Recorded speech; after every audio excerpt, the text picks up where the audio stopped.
quais são as orientações para quem faz muita compra online, por exemplo?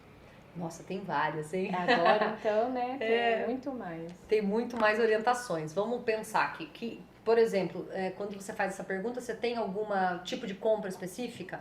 Porque são muitos nichos, entendeu? Uhum.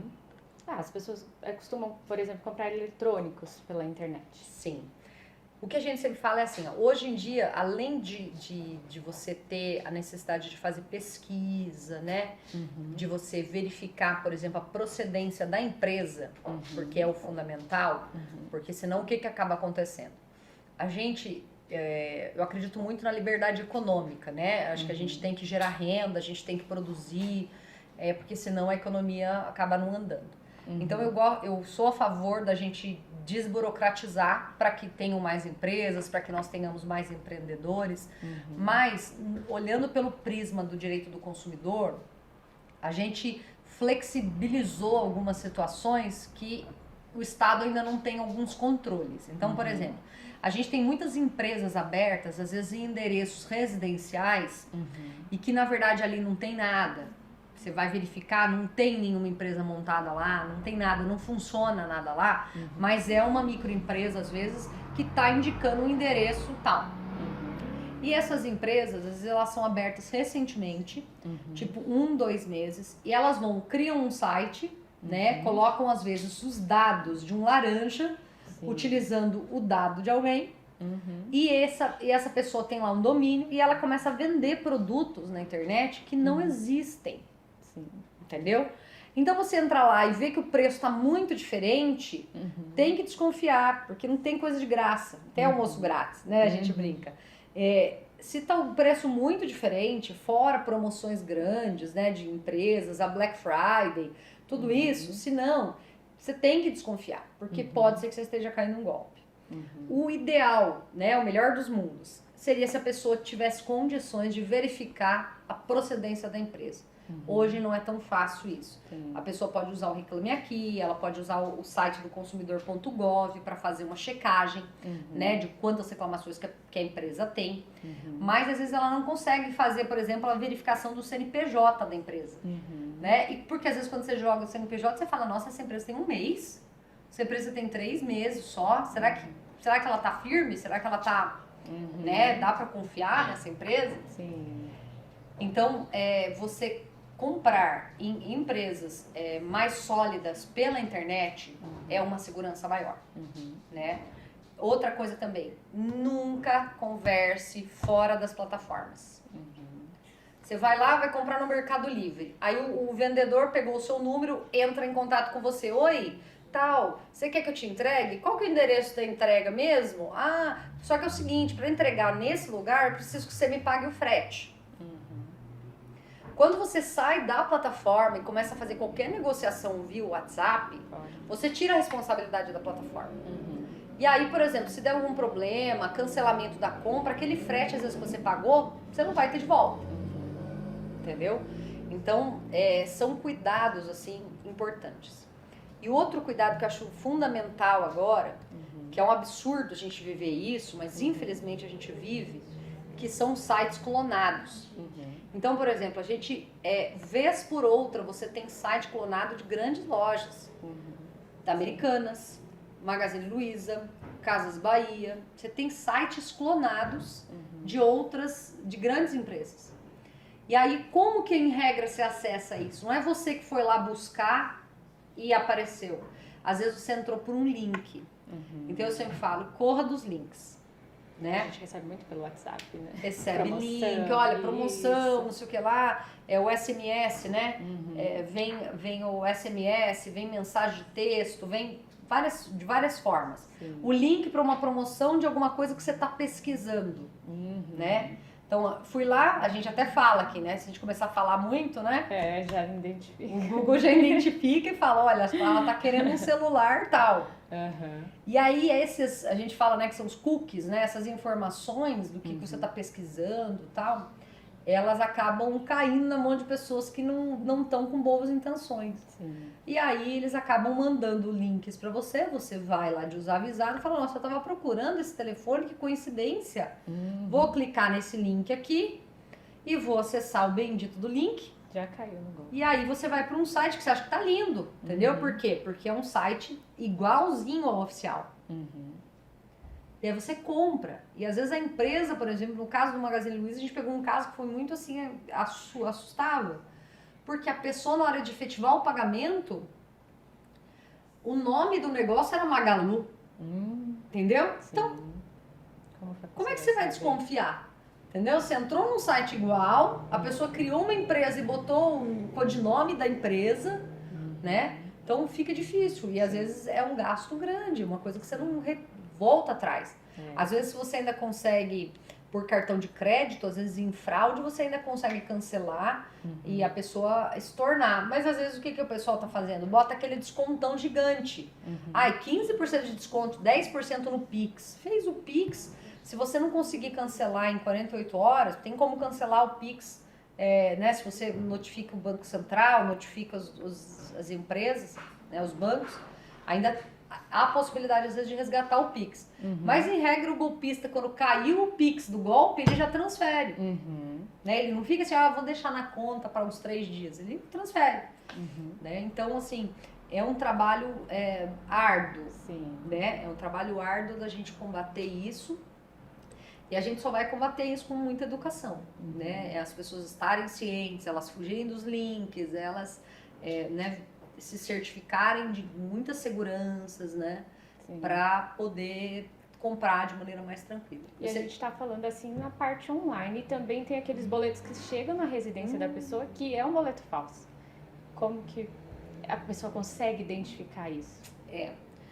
O que eu digo sempre é assim, o boleto, às vezes, ele pode ser fraudado e ele não é perceptível, a fraude não é perceptível para a maioria dos consumidores. Por quê? Porque ele é idêntico.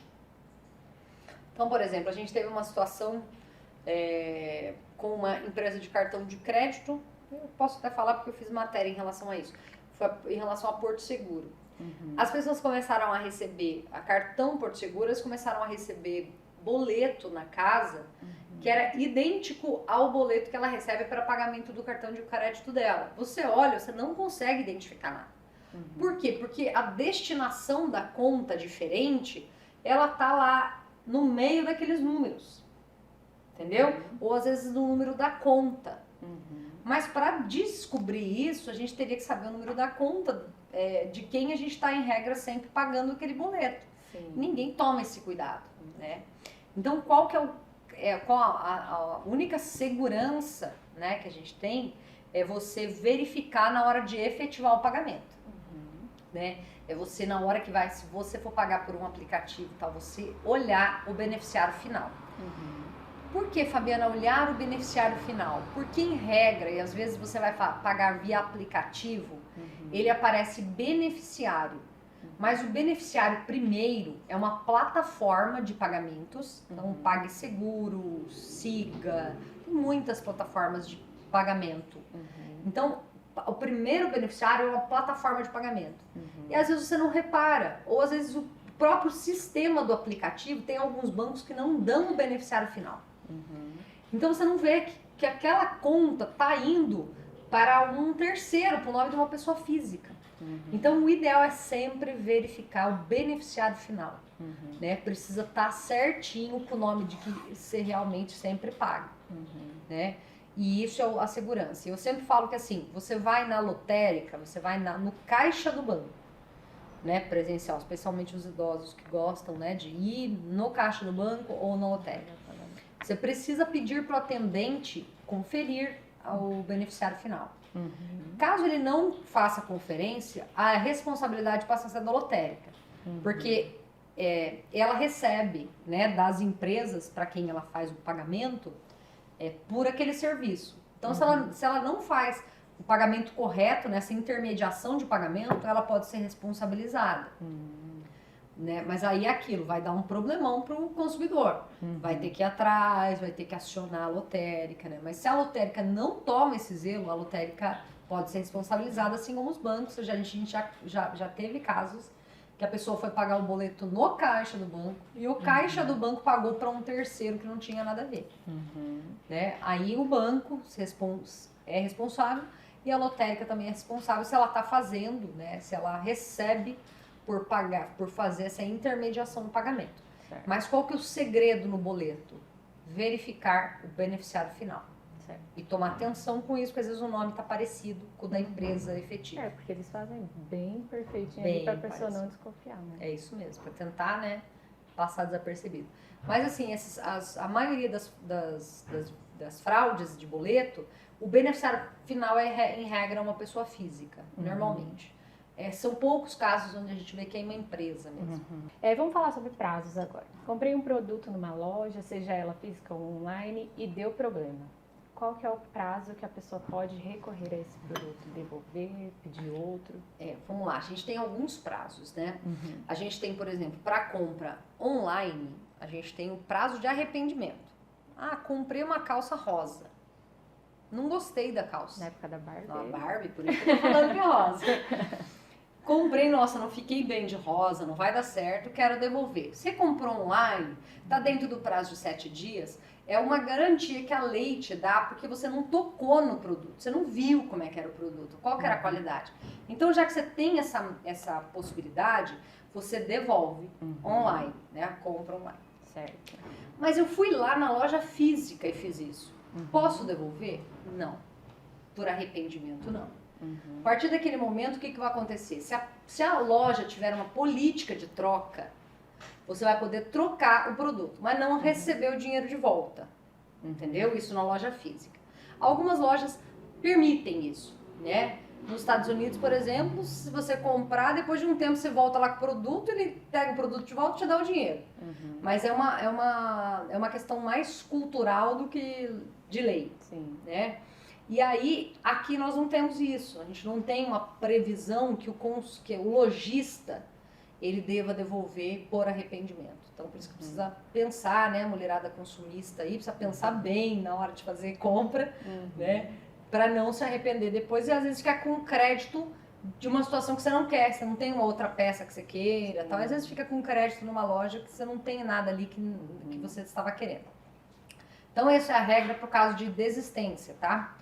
Agora, eu comprei um produto e ele tá com vício. Aí é uma outra situação, tá? O vício você tem, se é um bem durável, né?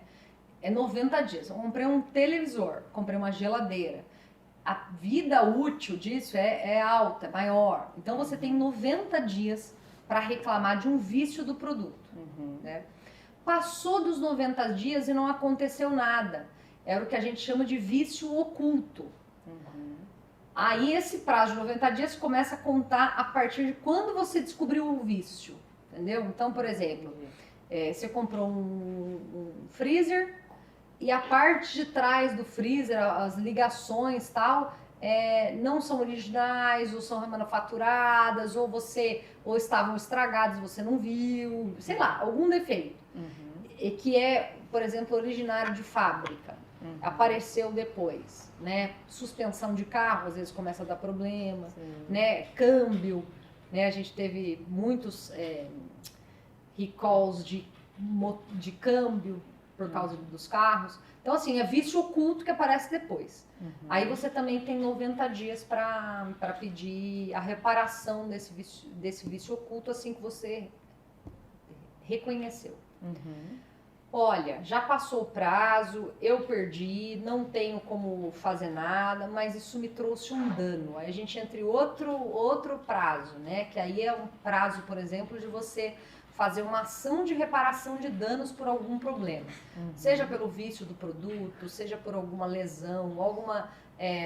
protestaram meu nome indevidamente, sei lá. Tem várias situações aí que é um prazo daí para você entrar com uma ação. Não é mais a troca do produto, pegar um produto novo. Aí é uma reparação de danos que você pode ter sofrido por causa daquela relação de consumo.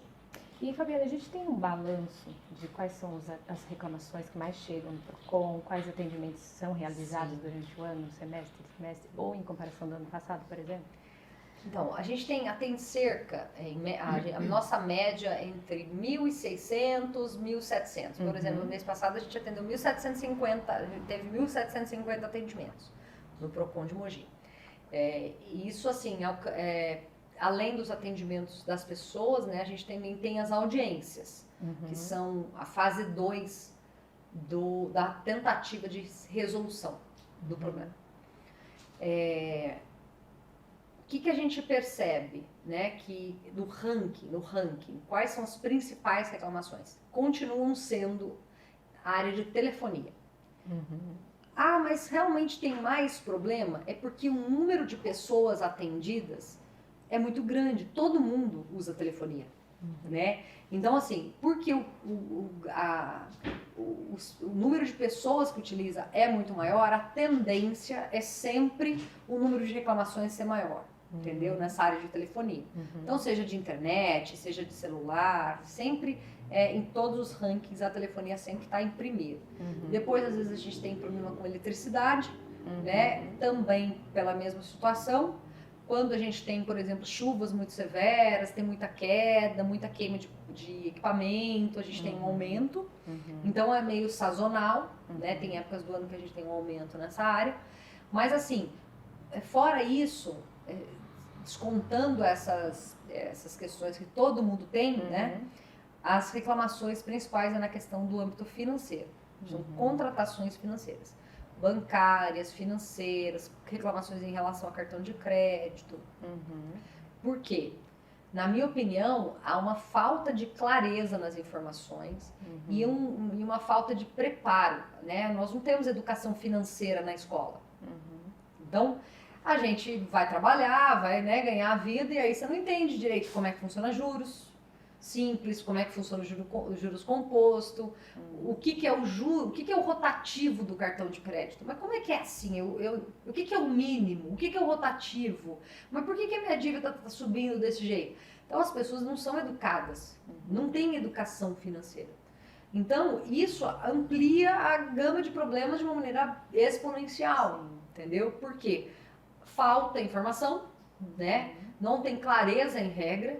E às vezes, quando tem clareza, né, tem vários termos técnicos, né, e formas de funcionamento de contratos que não são compreensíveis para quem é leigo. Né? Você pegar um advogado ou alguém da área de economia, finanças, tal, ele vai pegar aquele contrato e ele vai entender, olha, o efeito disso aqui é esse, é aquele e tal. Agora, uma pessoa, né, que é, vamos dizer, a gente briga que é o homem médio, né, a maioria da população não tem essa instrução. Sim. Então isso acaba gerando muito problema, porque às vezes ele tem um cartão de crédito, ele sabe para que qual função ele tem que pagar a fatura, mas ele não entende os efeitos de um rotativo, ele não sabe, por exemplo, que a média às vezes do Banco Central, por exemplo, é 400% de juros ao ano. No que você consegue aplicar que você tem 400 de juros ao ano? Se você ficar um ano devendo no cartão de crédito, pode representar uma dívida que vai arrastar décadas. Sim. Entendeu? Então, assim, essa ausência de preparo financeiro da população, eu acho que é um dos casos, né? Um dos motivos. E também a gente, infelizmente, ainda não tem uma política mais clara, né? Responsabilizando os bancos, responsabilizando as financeiras de como é que faz a contratação, de explicar, né? Não tem ainda essa... A pessoa quer, eu preciso do dinheiro, eu preciso da compra, eu preciso... E não vê os efeitos que isso pode gerar depois. Verdade. Então, para finalizar, queria que você deixasse aí quais são os canais, né, que a população pode solicitar o serviço, seja online ou presencial. Isso. Então, para fazer um atendimento presencial no PROCON, precisa agendar pelo agendamento PAC. Só digitar agendamento PAC, Mogi das Cruzes, vai aparecer lá o site de agendamentos da prefeitura, você vai escolher PROCON, você vai escolher a unidade que você quer ser atendido, porque às vezes você mora em Bras Cubas, em Jundiapeba, e aí você pode escolher o lugar mais próximo para fazer o atendimento. Você pode ligar, se você tiver qualquer dúvida, você pode ligar para o PROCON, é o 4798-5090, ou mais fácil ainda, agora a gente tem um telefone gratuito que é o 151. 151 é fácil de decorar, você liga, vai cair no PROCON, para a gente poder dar as orientações daquilo que você precisa. E se você quer abrir uma reclamação online, eu tenho facilidade com e-mail, consigo anexar meus documentos e consigo explicar de maneira clara o que aconteceu comigo, de maneira escrita. Então você consegue abrir a reclamação por e-mail, que é o atendimento.procon@mogidascruzes.sp.gov.br. Então esses são os nossos canais. Bacana. Qual que é o prazo assim de resposta para quem envia? Então, na verdade, o que acontece é assim, depende do tipo do fornecedor, porque quando a gente lança a reclamação no sistema, se o fornecedor ele for cadastrado para receber a demanda online, eletrônica, no mesmo dia ele vai receber.